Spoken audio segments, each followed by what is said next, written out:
केंद्रीय शिक्षण मंत्री धर्मेंद्र प्रधान यांच्या राजीनाम्यावर प्रतिक्रिया देताना माजी मुख्यमंत्री तसंच खासदार अशोक चव्हाण यांनी हा विषय राजकारणाचा नसून विद्यार्थ्यांच्या भवितव्याशी संबंधित असल्याचं म्हटलंय। धर्मेंद्र प्रधान यांनी पेपरफुटी प्रकरणाची नैतिक जबाबदारी स्वीकारून संवेदनशील भूमिका घेत राजीनामा दिल्याचं सांगत त्यांच्या निर्णयाचं चव्हाण यांनी समर्थन केलंय। तसंच भविष्यात पेपरफुटी रोखण्यासाठी केंद्र सरकारनं कठोर कायदा आणण्याचा निर्णय स्वागतार्ह असल्याचं त्यांनी नमूद केलंय। स्टेटमेंट इश्यू केलेला आहे, त्याच्यामध्ये स्पष्ट सांगितलं आहे हा माझा कुठलाही व्यक्तिगत प्रतिष्ठेचा प्रश्न नाही। देशाच्या तरुणाईला कुठल्याही कायदेशीर कटकटीमध्ये येऊ इच्छित नाही आणि सिस्टममध्ये अधिक पारदर्शकता आणण्याच्या दृष्टिकोनातून त्यांनी आपलं स्वतःवाच या ठिकाणी केलेला आहे आणि सार्वजनिक जीवनामध्ये त्यांनी सुरुवात जी केली ती विद्यार्थी दशेपासून केलेली आहे। त्यामुळे त्यांनी आपल्या भूमिकेबद्दल स्पष्टता दिलेली आहे आणि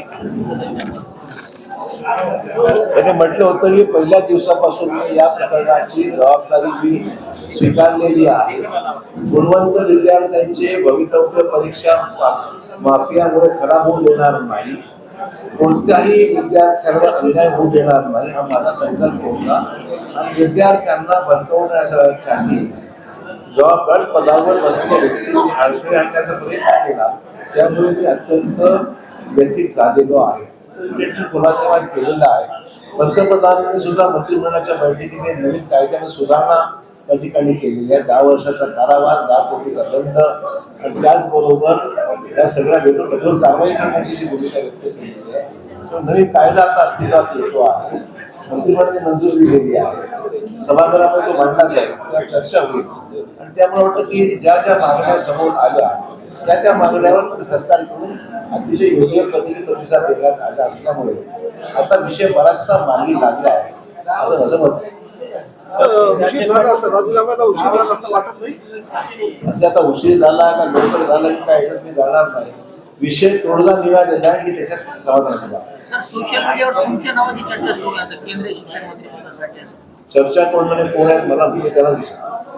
सर, देशाचे पंतप्रधान विद्यार्थ्यांवर जे गुन्हे दाखल झाले ते मागे वेळ मान्य होते, अद्याप पण काही झाले नाही। होईल आता ते ही प्रोसेस झाला, कायदा झाला, चौकशी जी काही झाली। शेवटी कसं आहे की त्यांची जी बैठक झाली त्याच्यामध्ये बऱ्याचशा गोष्टी त्याच्यामध्ये सगळ्या गोष्टी काही समोर आलेल्या नाही। सोमवारी जे आता सोमवार मंगळवार चर्चा जी संसदेत होईल त्याच्यामध्ये या गोष्टी समोर येतीलच काय काय सरकारने निर्णय घेतले। तर हिंगोलीच्या मुलांनी बीजेपी पक्ष काढून आंदोलन केलं, याकडे कसं? ठीक आहे ना, असं की कोणाला कुठल्या पक्षाचं समर्थन करायचं हा त्याचा व्यक्तिगत प्रश्न आहे, केला असेल। भाजपला आव्हान राहणार का? असे लोकशाहीमध्ये सत्ताधारी पक्ष असतो, समविचारी पक्ष असतात, विरोधक असतात, चालत राहतो। थँक्यू। पुणे जिल्ह्यातील खेड तालुक्यातील तीर्थक्षेत्र आळंदी इथं देवशयनी एकादशी निमित्त संत ज्ञानेश्वर महाराज मंदिरातून माऊलींची पालखी ग्रामप्रदक्षिणेसाठी भक्तिमय वातावरणात मार्गस्थ झाली। प्रदक्षिणा मार्गावरील हजेरी मारुती मंदिरात कीर्तन सेवा झाल्यानंतर पालखी पुन्हा मंदिराकडे रवाना झाली। टाळ मृदुंगाच्या गजरात आणि हरिनामाच्या अखंड जयघोषात पालखीची भव्य मिरवणूक काढण्यात आली। यावेळी मोठ्या संख्येने वारकरी आणि भाविकांनी ग्रामप्रदक्षिणा आणि कीर्तन सेवेचा लाभ घेत भक्तिभाव व्यक्त केला। आषाढी एकादशी निमित्त सेलू येथील बाहेती बिहाणी नूतन इंग्लिश स्कूलच्या वतीनं साई नाट्यगृहात विठू माझा लेकुरवाळा हा भक्तिमय कला आविष्कार उत्साहात साजरा करण्यात आला। नगराध्यक्ष मिलिंद सावंत यांच्या हस्ते कार्यक्रमाचं उद्घाटन झालं।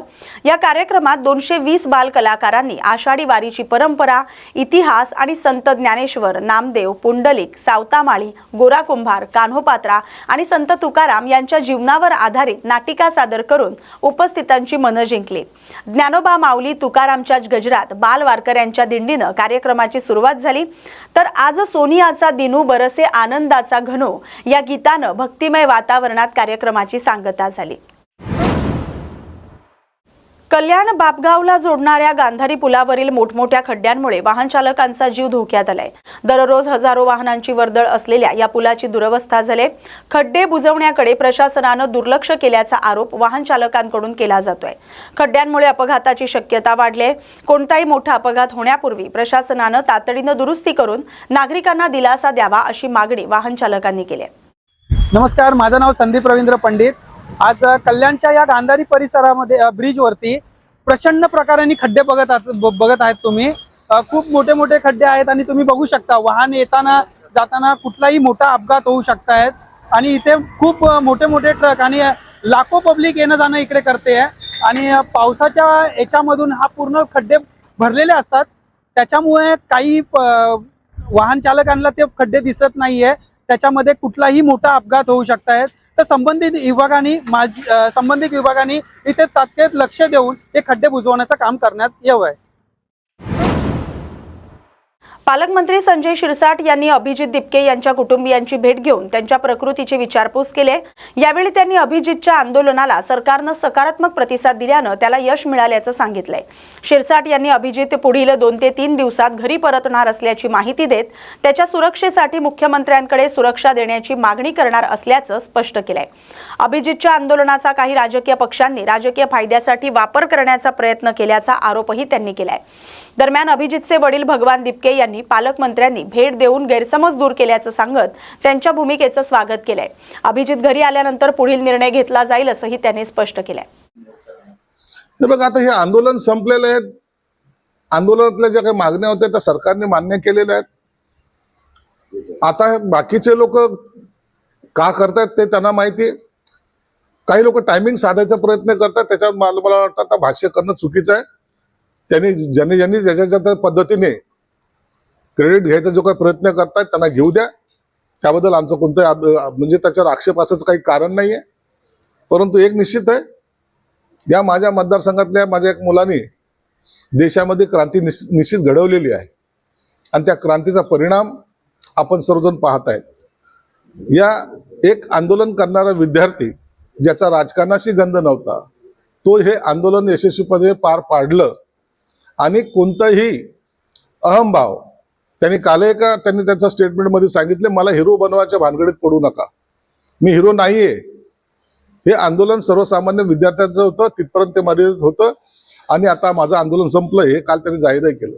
म्हणजे एक ज्या विषयासाठी तो निगडीत त्यांनी आंदोलन केलं होतं त्या विषयापुरतंच अभिजित दिपकेने आपलं आंदोलन केलेलं आहे। ठीक आहे, यश आता समोरकडूनच मिळतंय, अभिनंदन होते। बराच कठीण काळ तुम्ही काढला, आता मंत्री सुद्धा आले तुमच्या अभिनंदनासाठी। तुमची काय भूमिका आहे या सगळ्यांना? सर, तर साहेबांच्या